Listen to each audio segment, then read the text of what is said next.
deltoid, right? Any wasting. And from the back is where you look for any atrophy of the supraspinatus or infraspinatus specifically. It's really obvious once you compare both sides. Yeah. Okay. On palpation, like I mentioned, let me know if there's any pain. You're just going to palpate along the distal clavicle. That first bump is the ACJ. Is that painful? No. And then go beyond that. That's the acromion. And you can feel the greater tuberosity. And if that's painful, that's suggestive of a rotator cuff pathology. And then you can come to the front, which is usually some tenderness, possibly in the bicipital groove, suggesting some long head of biceps, or even a subscapularis tear, right in the front. Then we go to movement. This is the most important bit, I think, for you guys. So we'll just follow me, and then we examine both sides at the same time for comparison, right? So just follow me, bring it up, forward, that's forward flexion, and you come down, and abduction, like that. Yep, and down, and then external rotation. So keep your elbows tucked in, and then just open up slowly for me. And then if you step forward and look down, you can really get a good idea of whether it's symmetrical and roughly how many degrees of movement they have. The reference is 0 being this front line, right? So James probably has easily 60, 70 degrees and it's symmetrical. Okay, James, can you reach up as high as you can behind your back?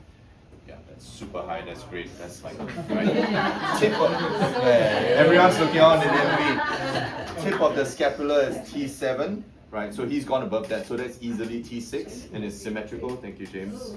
Thank you. Wow, impressive. Yeah. Okay, so look, feel, move is done. Let's just simulate a limited abduction, right? So you come up and then you stop at 90. Yeah. So, okay, so left side is okay, that one can go all the way. So the right side, if I support you, can it go higher?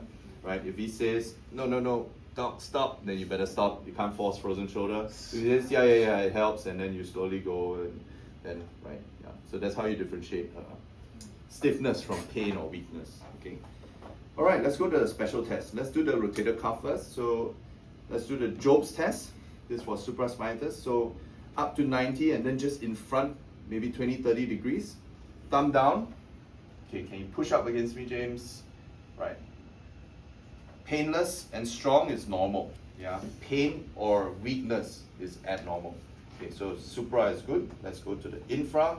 This is the external rotation test. So you're going to push out against me. That's strong and pain-free. That's good. Now this is the subscap. This is the belly press test, named for obvious reasons. Can you press onto your tummy with your elbow forward? Now just hold that there, don't let me pull. That's good, strong and pain-free again. Now, this one is a bit tricky. Sometimes people do this, right? So, let's say put your hands on your tummy, right? And then if they flop their elbows backwards and then they resist, this is like a false negative because this actually activates different muscles like your pec and your lat dorsal.